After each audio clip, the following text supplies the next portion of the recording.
নামাজ পড়ে শেষ হয়েছে, কবরেও মানুষটি শুয়ে গেছে, কিন্তু প্রকৃত পরীক্ষা এখন শুরু। সময় হলো কিয়ামতের, সেই ভয়ঙ্কর দিন, যেদিন সূর্য থাকবে একেবারে মাথার উপরে, যেদিন প্রতিটি মানুষ থাকবে দিশেহারা, আতঙ্কিত ও নিঃস্ব। কোনো বন্ধুত্ব থাকবে না, কোনো আত্মীয়তা রক্ষা পাবে না।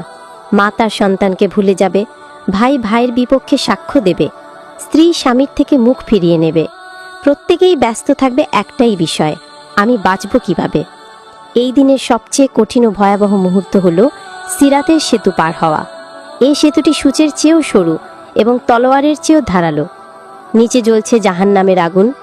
এই সেতু পার হওয়া ছাড়া জান্নাতে পৌঁছানো অসম্ভব। প্রত্যেক মানুষকে এই পথ দিয়ে যেতে হবে।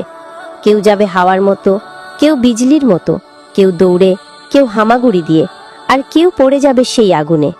সেই আগুন যার উত্তাপ দুনিয়ার আগুনের চেয়েও 70 গুণ বেশি। এই সেতু পার হওয়ার পথে রয়েছে 7টি স্তর বা ধাপ। প্রতিটি ধাপে এক একটি হিসাব হবে, এক একটি বিষয় জিজ্ঞাসা করা হবে। প্রতিটি ধাপ পার হওয়া মানে জান্নাতের এক ধাপ কাছে যাওয়া। কিন্তু যদি একটিতেও ব্যর্থ হওয়া যায়, তাহলে কোনো আমলই আর রক্ষা করবে না। প্রথম ধাপে হিসাব হবে নামাজ নিয়ে। আল্লাহ জিজ্ঞাসা করবেন, তার বান্দাকে নিয়মিত নামাজ আদায় করেছিল? সময় মতো সঠিক নিয়মে একাগ্রতা ও খুশু নিয়ে নামাজ পড়েছিল?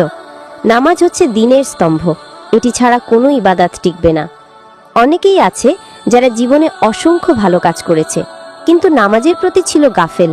তারা এই ধাপেই থেমে যাবে, কারণ কিয়ামতের দিন সর্বপ্রথম প্রশ্ন করা হবে নামাজ নিয়ে। দ্বিতীয় ধাপে হিসাব হবে আমানাত ও দায়িত্ব নিয়ে। মানুষকে প্রশ্ন করা হবে তার হাতে যে দায়িত্ব দেওয়া হয়েছিল তা সে ঠিকভাবে পালন করেছে কিনা। পরিবার, সমাজ, ব্যবসা, চাকরি, নেতৃত্ব সবকিছুই একটি দায়িত্ব। কেউ যদি নিজের দায়িত্বে অবহেলা করে, কারো হক নষ্ট করে কিংবা বিশ্বাসঘাতকতা করে, তবে তার কোনো আমলই কাজে আসবে না। আল্লাহর কাছে সবচেয়ে গুরুত্বপূর্ণ গুণের একটি হলো বিশ্বস্ততা। যারা এতে ব্যর্থ হয়েছে তারা এখানেই পড়ে যাবে। তৃতীয় ধাপে হিসাব হবে রোজা নিয়ে। রোজা কি রাখা হয়েছিল সত্যিকার অর্থে আল্লাহর সন্তুষ্টির জন্য? রোজা রেখে কি গীবত, অপবাক্য, অশ্লীলতার থেকে বিরত ছিল? অনেকে আছে যারা রোজা রাখে কিন্তু গীবত করে, মিথ্যা বলে, অন্যকে কষ্ট দেয়। এরা রোজার মূল উদ্দেশ্যই ভুলে যায়। অথচ রোজা তো শুধু না খাওয়া নয়, বরং সমস্ত অঙ্গ প্রত্যঙ্গকে সংযত রাখা। এই ধাপে সেই সব লোকদের মুখে কোনো জবাব থাকবে না যাদের রোজা ছিল খালি পেট কিন্তু পূর্ণ গুনাহ। চতুর্থ ধাপে প্রশ্ন হবে জাকাত নিয়ে। সম্পদে গরিবের হক ছিল, সেটি আদায় করা হয়েছে কিনা তার হিসেব নেওয়া হবে। অনেকেই ধন সম্পদ জমা রাখে, কিন্তু গরিব আত্মীয়, প্রতিবেশী বা সমাজের প্রতি কোনো দায়িত্ব পালন করে না। আল্লাহ বলেন, যারা সম্পদ জমিয়ে রাখে কিন্তু তা আল্লাহর পথে খরচ করে না, তাদের জন্য রয়েছে যন্ত্রণাদায়ক শাস্তি। জাকাত না দিলে সেই সম্পদই পরিণত হবে আগুনে, যা দিয়ে শাস্তি দেওয়া হবে। এই ধাপে অসংখ্য ধনী মানুষ থেমে যাবে, কারণ তারা জানতো কিন্তু দেয়নি।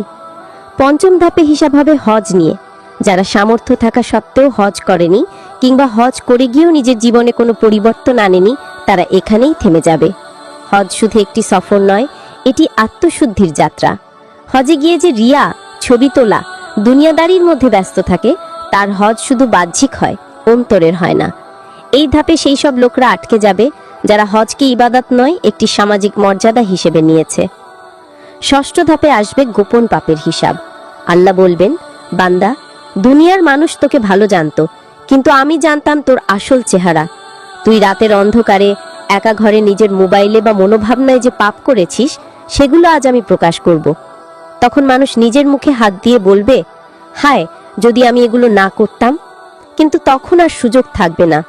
এই ধাপে মুখোশ খুলে যাবে তাদের, যারা সমাজের চোখে ভালো মানুষ ছিল কিন্তু আসলে ছিল পাপাচারী। সপ্তম ও সবচেয়ে কঠিন ধাপ হলো মানুষের হক ও জুলমের হিসাব। এটাই সেই ধাপ যেখানে সবচেয়ে বেশি মানুষ জাহান্নামে পড়ে যাবে। কারণ মানুষ অনেক সময় আল্লাহর হক আদায় করে কিন্তু মানুষের হক নষ্ট করে। গীবত, অপমান, হিংসা, অপবাদ, ঠকানো, দুর্নীতি, এই সবই মানুষের হকের বিরুদ্ধে যায়। কিয়ামতের দিন যে ব্যক্তি গীবত করেছিল তার সমস্ত নেকি কেটে নিয়ে দেওয়া হবে যার গীবত করা হয়েছে তার নামে। যার কোনো নেকি থাকবে না, তার বদলে অন্যের পাপ তার ঘাড়ে চাপানো হবে। এই ধাপে আল্লাহ বলবেন, যে কারো হক নষ্ট করেছে তাকে কোনো ইবাদতই বাঁচাতে পারবে না। বন্ধুরা, এই 7টি ধাপ প্রত্যেক মানুষকে পাড়ি দিতে হবে। এখানে ধনী গরিব, আলেম জাহেল, পুরুষ নারী কেউ বাদ যাবে না। সেদিন পাশে থাকবে না কোনো বন্ধু, আত্মীয়, ভাই কিংবা সন্তান। পাশে থাকবে শুধু নিজের আমল। এখনো সময় আছে, আমরা দুনিয়ায় আছি, এখনো ফিরে আসার সুযোগ রয়েছে।